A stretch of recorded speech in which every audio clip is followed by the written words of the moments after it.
66 Batman TV show and then talk about it. Today we're talking about The Perfect Crime. I guess it's The Purr-fect Crime. Originally aired March 16th, 1966. Written by Stanley Ralph Ross and Lee Orgel. So I don't remember either of their names. Yeah, me neither. And directed by James Sheldon, who I also don't remember. Okay. And if you couldn't tell from the episode title, today is our introduction to Catwoman. So I know we mentioned we're pretty excited for that. Yeah. It is, I guess, not the first time she's been talked about on the podcast since we did our Batman Returns Christmas episode, but it's the first time she's appearing in the podcast proper. Yeah, in the TV show. Batman 66 fans should know. The series has 3 different Catwoman actresses. Yeah, not counting like stunt doubles. So we have the first one debuting here, Julie Newmar. Yeah, she plays Catwoman during seasons 1 and 2. Should we talk about the other Catwomen now, or should we just bring them up when we get to them? I guess we can bring them up as we get to them. Yeah, because it's going to be inevitable that we're going to end up comparing them to each other. For sure. But I haven't, since this is the first time I've sat down and watched through this show and like basically ever, my memory on the TV show Catwomen are a little hazy. So I don't want to pit them against each other, or compare them to each other just yet. Yeah. This is the first time I've seen an episode with the Julie Newmar Catwoman. This is my first experience with her. Really? You never saw one by accident, like back in the day? No, I saw Eartha Kitt and, of course, the movie, Lee Merriweather. Kind of exciting. I was pulling up some Catwoman, like of the history of the character and whatnot, stuff, because, watching this was like, there's a lot of like modern Catwoman stuff in this. I was like, I wonder how much of this, how a lot of it was apparently like there from the beginning, but one of the pieces of trivia I saw is in season 2 of the show, she is the most commonly used villain. Interesting, especially considering it took her so long to show up here. Yeah, and so you're end up seeing a bunch of Julie Newmar. Rad. That's exciting. But like in general, we usually talk about our history with this villain in general, the Batman franchise. I don't think we got too deep in Batman Returns because there was a lot to cover. We went kind of in depth on the Michelle Pfeiffer version. What do you think of Catwoman in general? Catwoman is a character I've had mixed feelings about. Yeah, I'm similar. So, well, I guess first off, let's bring up that this episode's airing right after Valentine's Day. Yeah, it's kind of a happy accident.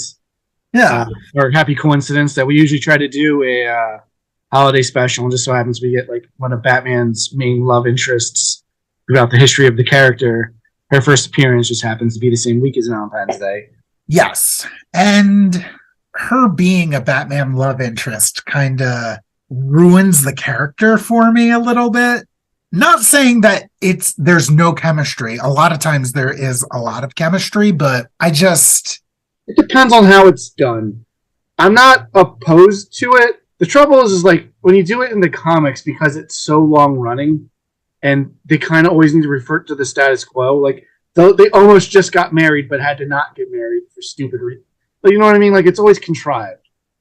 Versus like in other media, sometimes like them getting together, I like that more. You know what I mean? So, if you've listened to our Batman Returns episode, I'm a fan of that Catwoman. I'm not. And honestly, there's not many versions of Catwoman I'm not a fan of, but I guess my big connection is that movie and the Batman animated series. Yeah, she's okay in Batman the Animated Series. Like, I never was like, oh no, a Catwoman episode. But I feel like I feel like she was underutilized in that show, looking back at it now. Yeah, and I think she is such an important Batman villain. Yeah, and I just don't see... I think they fail in that series, like, giving her and Batman chemistry. I agree. Like, considering how, like, Batman acts in that show, like, he has no real sympathy for the villain, the criminal. Yeah. but he like has this attraction to Catwoman just because that's what the writers want. Like it just doesn't work for me. Yeah, I also feel that way too. But like there's iterations. I found in thinking about my experience with Catwoman in preparation for this, I think I like her as not a main character more than when she is the main character. Like Gotham City Sirens is a really good book where that's more of an ensemble one. I really like her in like the Jeff Loeb, Tim Sale stuff. I really like her in the Harley Quinn animated series. But like she's a supporting character in most of that stuff, and like I enjoy her. I mean, to be fair, in Harley Quinn, like Batman's also a supporting character, so them being together is not like the focus of that show. Am I misremembering, or did you have that Darwin Cook Catwoman? Yeah. That one's okay. I picked it up just because I'm such a fan of Darwin Cook. I didn't dislike that book, but it's one of those ones that doesn't stick out in my memory, other than her costume and the art I really liked. Like that's my favorite Catwoman costume. Oh yeah, very very cool. I was saying there's a lot of elements with like the '60s version of it here, just like a more practical version of that one. I really like this '60s costume. So do I. It's cool. It's got like the right mix of like being like a cat burglar and then being like a campy themed villain. Yes. Yeah. The most boring costume is probably like the Batman or the Dark Knight Rises. That said, I really like how they used her into the Batman with Zoe Kravitz. I still haven't seen it. It's really good. It's one of the better Batman like pieces of media I've seen in a while. Yeah, I kind of went into it with a chip on my shoulder too. And was like, this is good. Maybe we need to do an episode where it's just Kendall finally watches the Batman. Yeah, maybe. But yeah, I like her a lot in Hush. I think her ambiguity as like hero and villain is utilized really well. Yeah, I like her in Hush too, but I was thinking about that because that's also like she's a supporting character in that story. Yeah. Yeah, I think that's where like that's the sweet spot for me for her. She's just one of those criminals who is always walking the line and is like almost a good guy, and then gets sucked back into criminal activity. Well, she's a bad guy, but doesn't mean she's a bad guy, you know? Like, I think they play with that in the Batman TV, like the animated series, where like she's not a villain, but she's a thief. So I do get that, but I feel like Batman is so hard on other criminals who aren't actively hurting anybody. So like as we see in this episode, like Catwoman breaks into a museum and steals some statues. And I guess we'll get into that, but I think this Catwoman is like unapologetically like evil. For sure.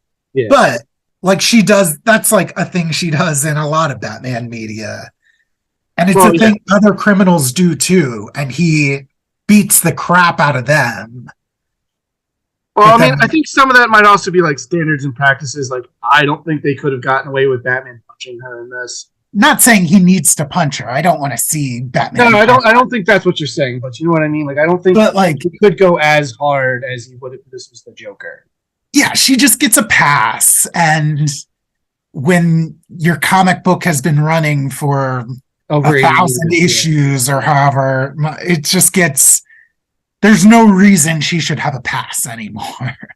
Yeah, and I like that. At least in this story so far, they're not doing the will they won't they thing. I know they do that in the movie, but we can get into that when we talk about the movie. But at least with the movie, like it also gives Bruce Wayne, like Adam West, something to do that is not Batman.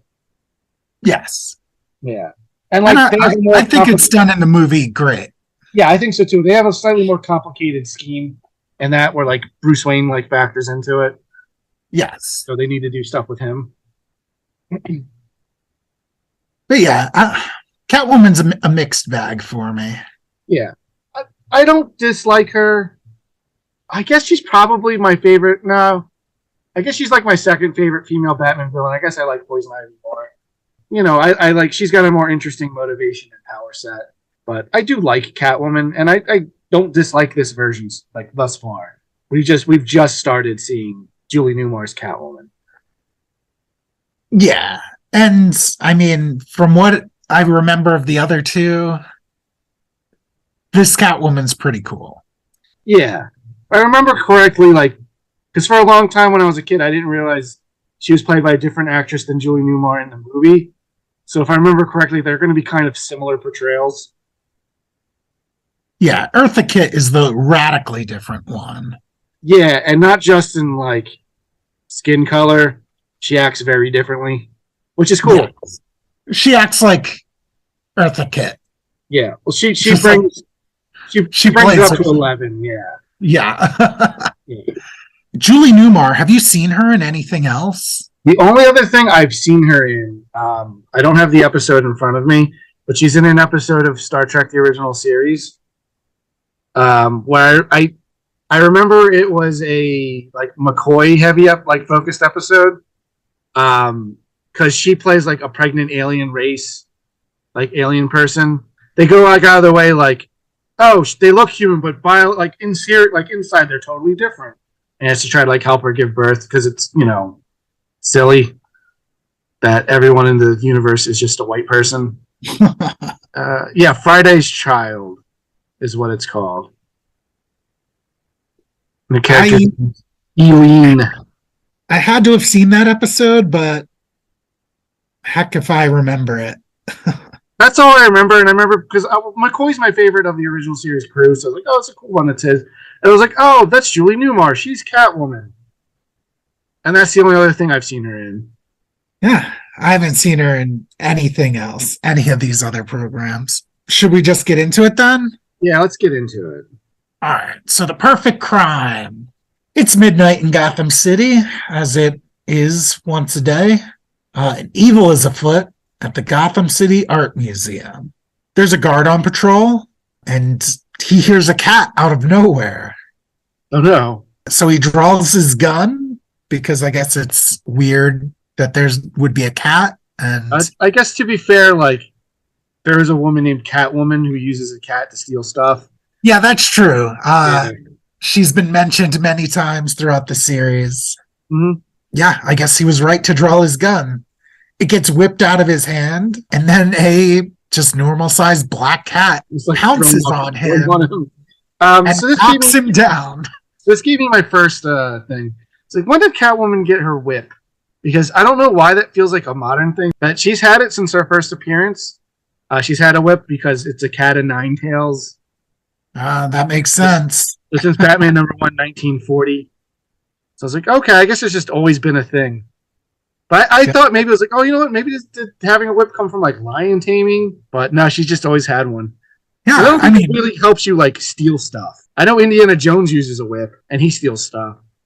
Yeah. I don't know. Yeah, maybe it's just the classic like adventure thing.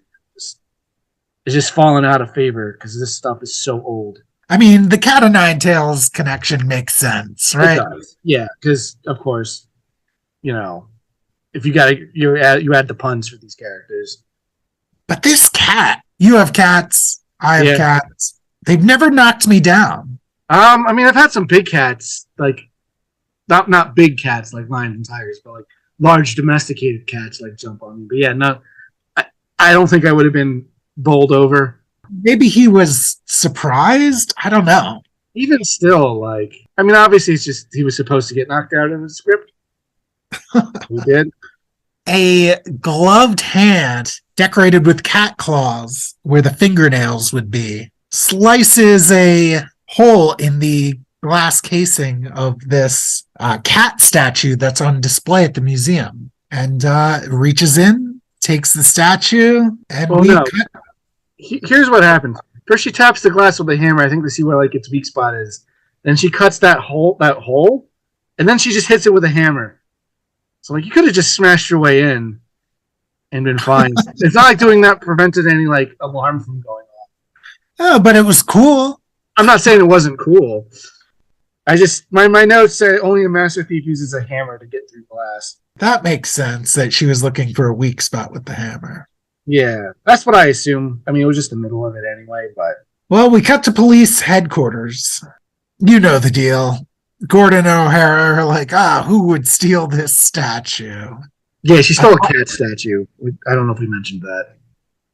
Yeah, it was a golden cat statue. Yeah. An odd-looking man has left a delivery for the commissioner. It's a box with a kitten and a newspaper in it. Yeah. I wrote, I wish criminals just gave me kittens. Although I also wrote, isn't this kind of like a form of animal abuse, though? Like just putting it in the box. Definitely. Yeah, this Catwoman has like probably the worst relation with like feline animals of any of the Catwomen. Yeah, she uses them a lot in her schemes. But like, I mean, we'll get more into them as we see them. But like, she's just throwing cats at people and stuff. Yeah. The newspaper has a picture of Mark Andrews, I think his name was. Yeah. He is the owner of 2 golden cat statues. And there's a picture of him in the newspaper clipping holding them. Mm-hmm. And one of the cat statues is X'd out. Now, us viewers know that one of them was stolen, so... Yeah, presumably that's the one. Yeah. Finally, it all clicks for the commissioner. It's got to be Catwoman behind this. We cut to Wayne Manor, and Bruce and Dick are playing 4D chess? No, I don't... Because I wrote, what the fuck kind of chess is that, is one of my notes. I think it's just 4 games of chess stacked on top of each other. Weird. I mean, you were in chess club. You ever seen anything like this? Never.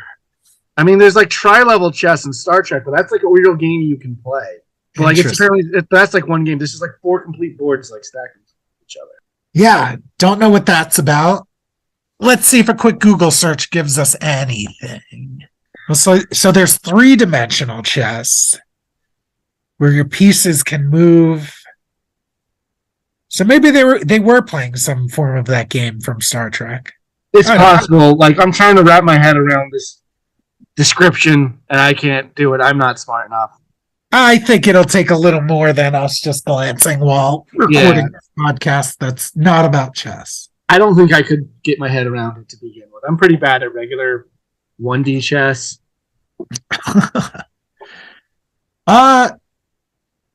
Alfred shows up. They get the call. You know what it is. Song and dance. Yeah. Aunt Harriet has milk and cookies. They tell her they'll eat their snack later. Mm-hmm.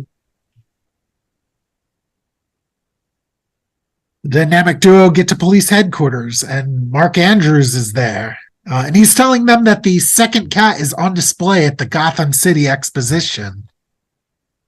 Which Exposition's kind of a fun name because they're using it as exposition, like the writing tool. Yeah. Whoa. Chief O'Hara offers to put some cops on the stakeout there because naturally that's where Catwoman would strike next. Of course. Batman says no cops. Yeah. He thinks too many cops will tip off Catwoman that they're on to her and she won't make her move. And that's fair. Okay. Yeah, so I think that's a fair thing to think. Oh, yeah, for sure.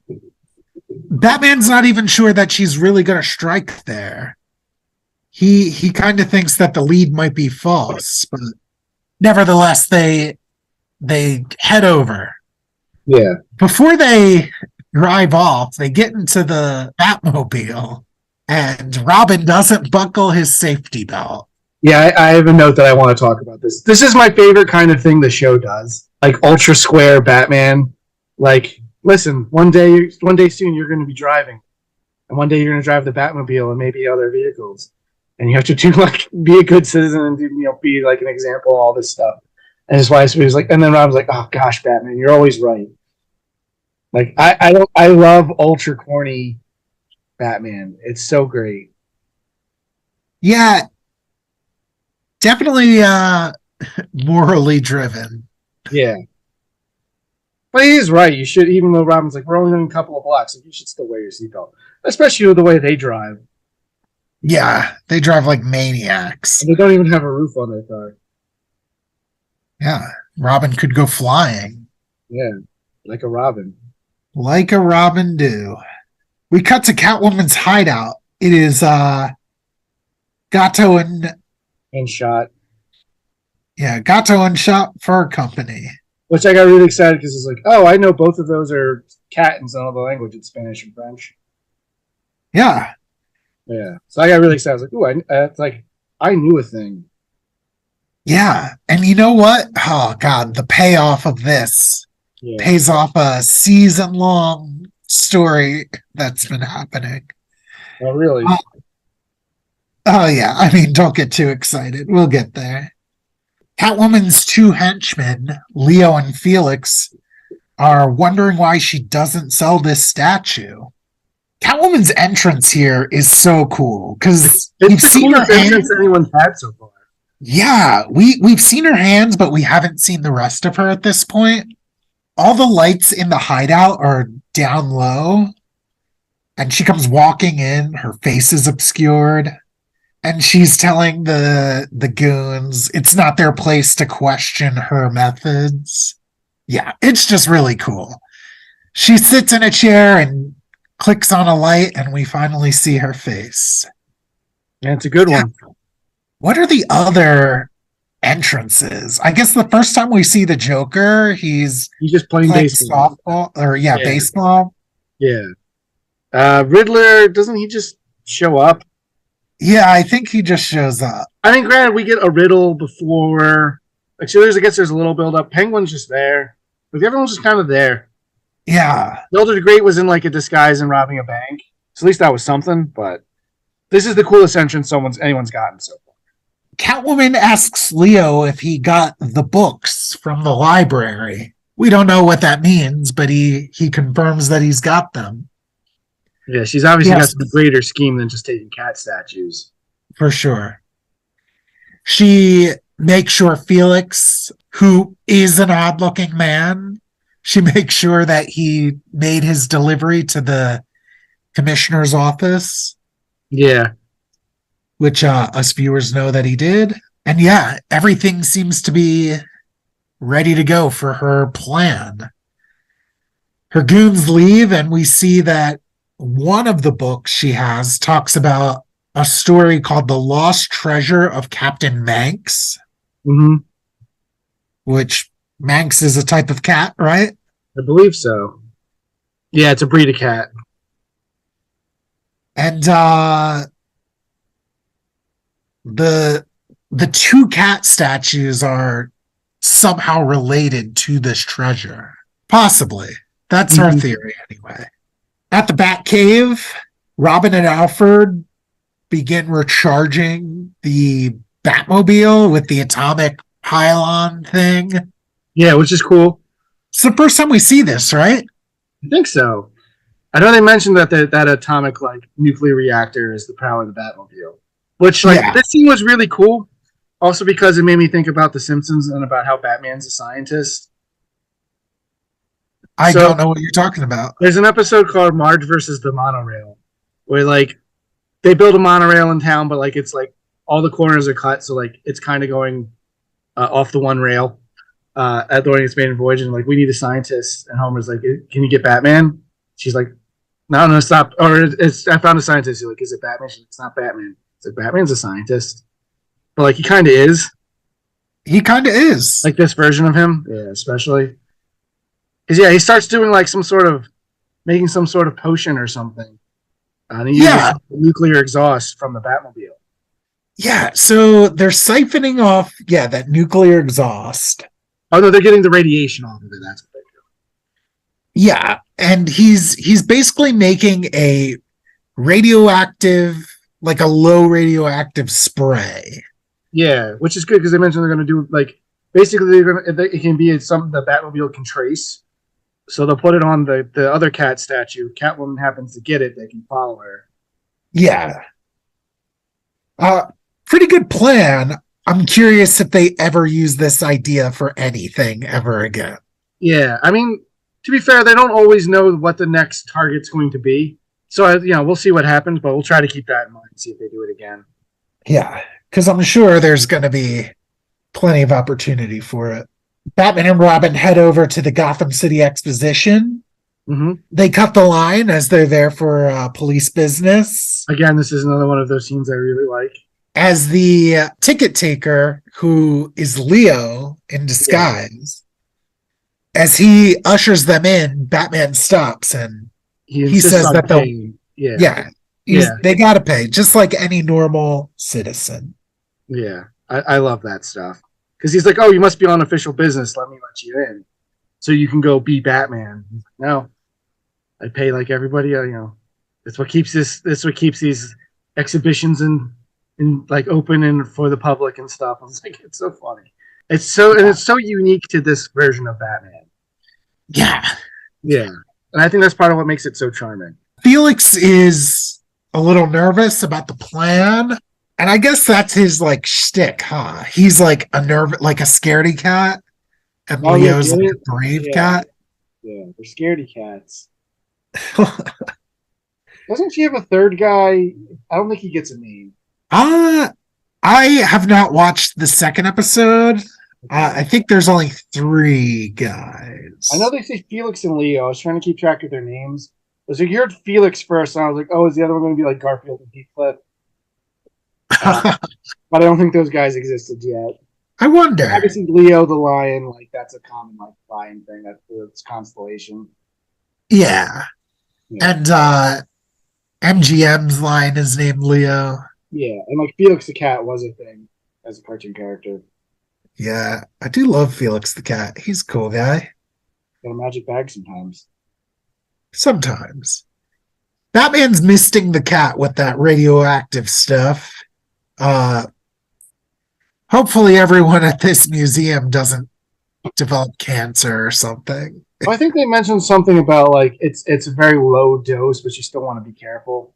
Batman and Robin are staking this statue out. The exposition closes and they're just hanging out, doing rounds.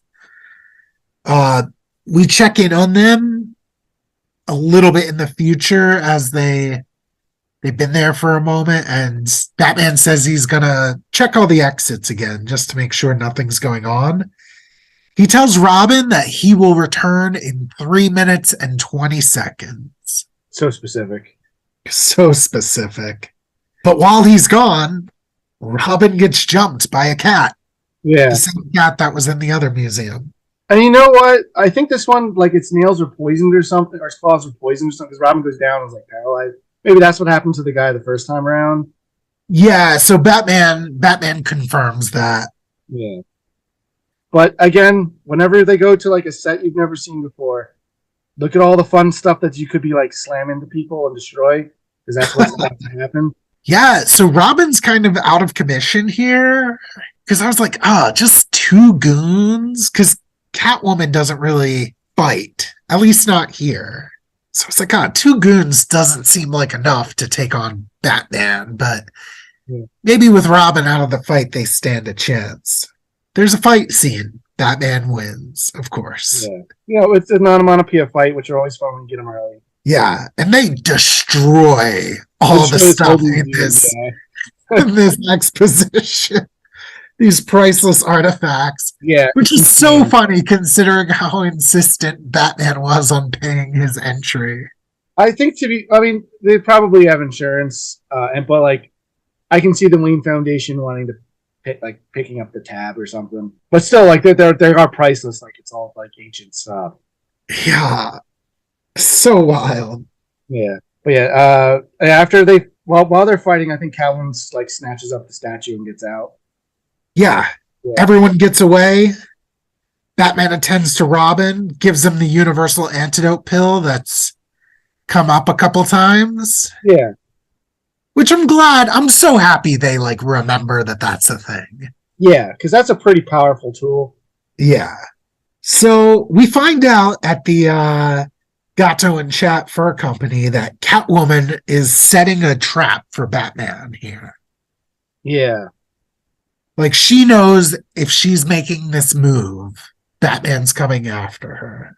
And she does something with the cats on her table. Like, she puts them, like, back to back and puts a piece of paper over them, starts, like, tracing. Yeah, like making an etching out of them or something. Yeah. So clearly they do something together. Because she doesn't seem to be worried if they take the cats back. It's very cool. I like this scheme here. Yeah. Batman and Robin are able to trace the statue. they get to the Gato and chat fur company, and yeah, Robin then mentions that's cat in 2 different languages, and I was like, oh well, I guess I would have found out anyway if I didn't know that.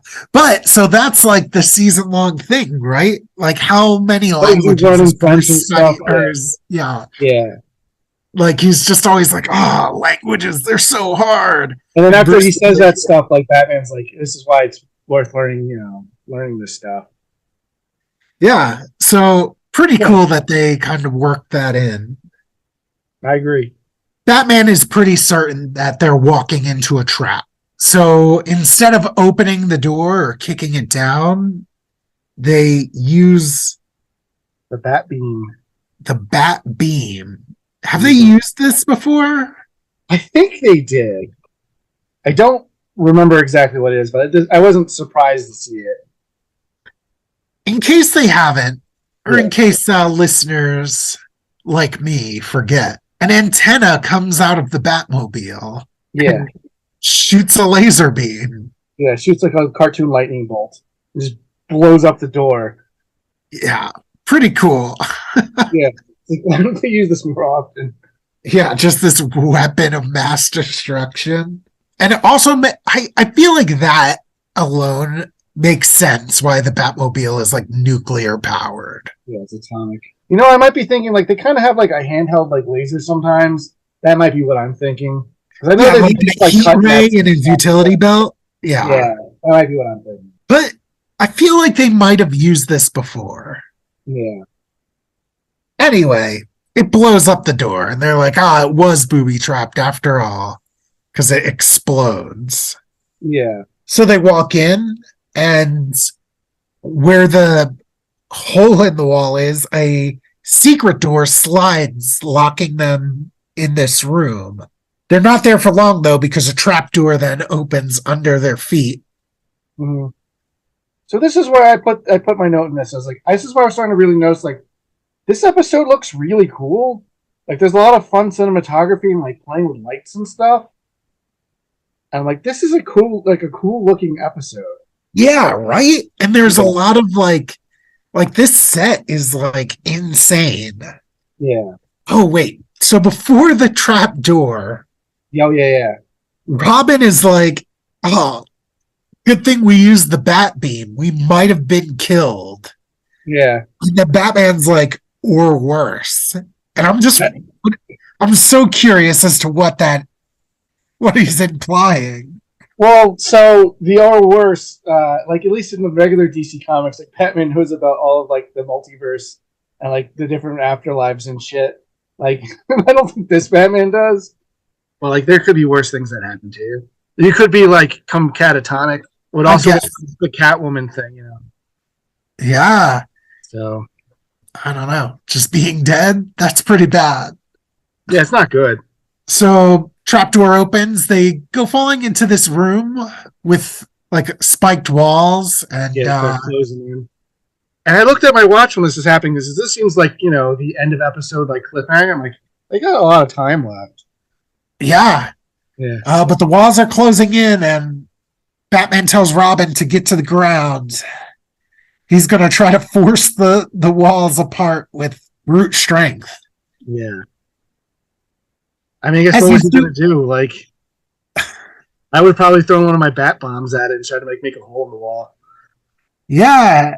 Use that cutting torch. Yeah. Man, this one's closing up real fast, like way faster than Star Wars and stuff. Yeah, that's true. It's all for nothing, though. The spikes are just rubber. Yeah. I wrote in my notes, it seems more like a Joker trap, like that's some sort of joke. That's true, but yeah, I don't get this whole like taunting thing going on here. And I thought maybe they're gonna play it up where like it's like they like Batman and Catwoman like each other kind of thing, which is why she's like on him. But they mentioned it's like a cat and mouse game and stuff. I think that's more just what they were going for. Robin yells "Holy ice picks" as the walls are closing in. I thought that was pretty funny. Mm-hmm. Yeah, and then doesn't Robin get sucked up in a Willy Wonka tube now? Not quite yet. Okay. First, a little like cat door, like that would be on your like back door leading to your yard.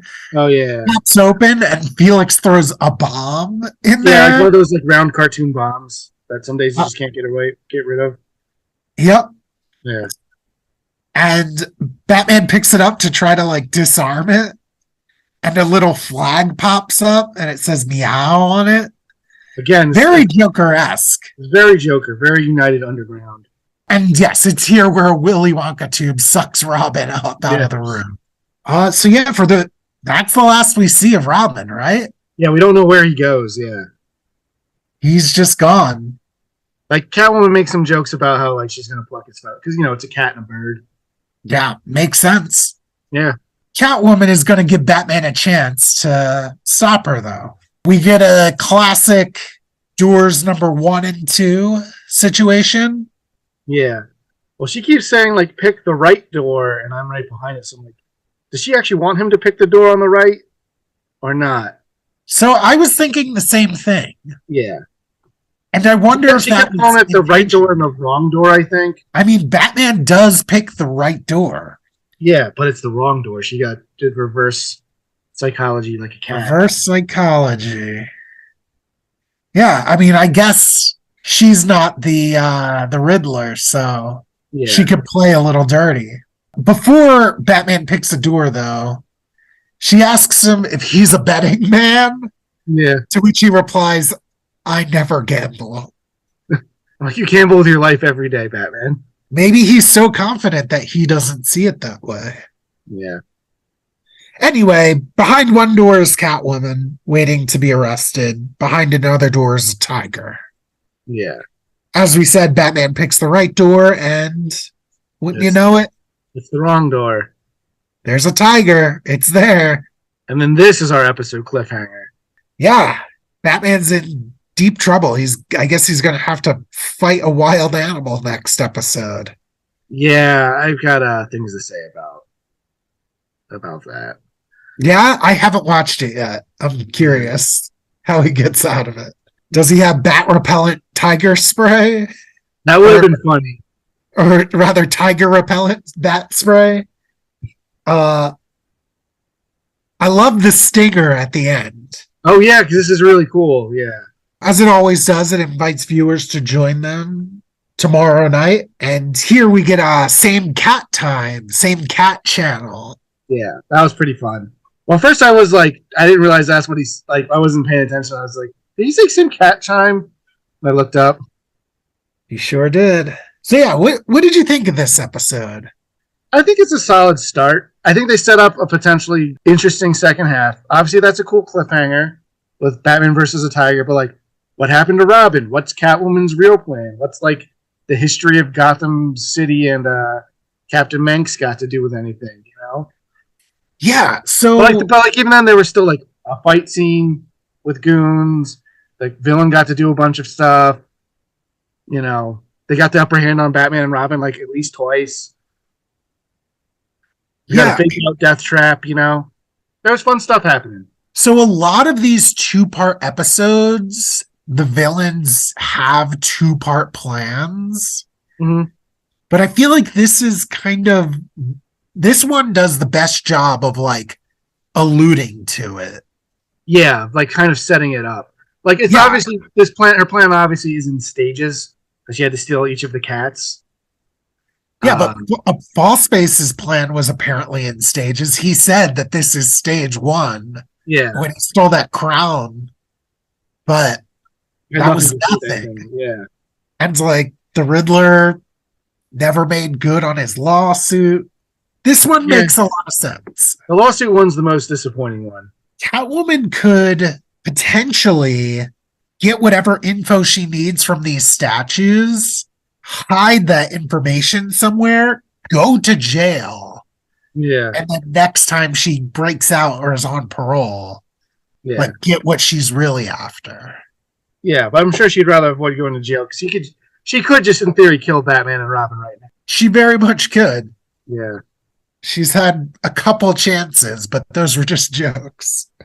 Yeah, I don't think that tiger, you can stop him from killing Batman and Robin like that. Yeah, we'll see what happens. I'm curious. Yeah. I'm looking forward to the next episode. Me too. Me too. Speaking of next episode, what's that called? Better luck next time. Please join us here for Better Luck Next Time. Next week. Same cast time,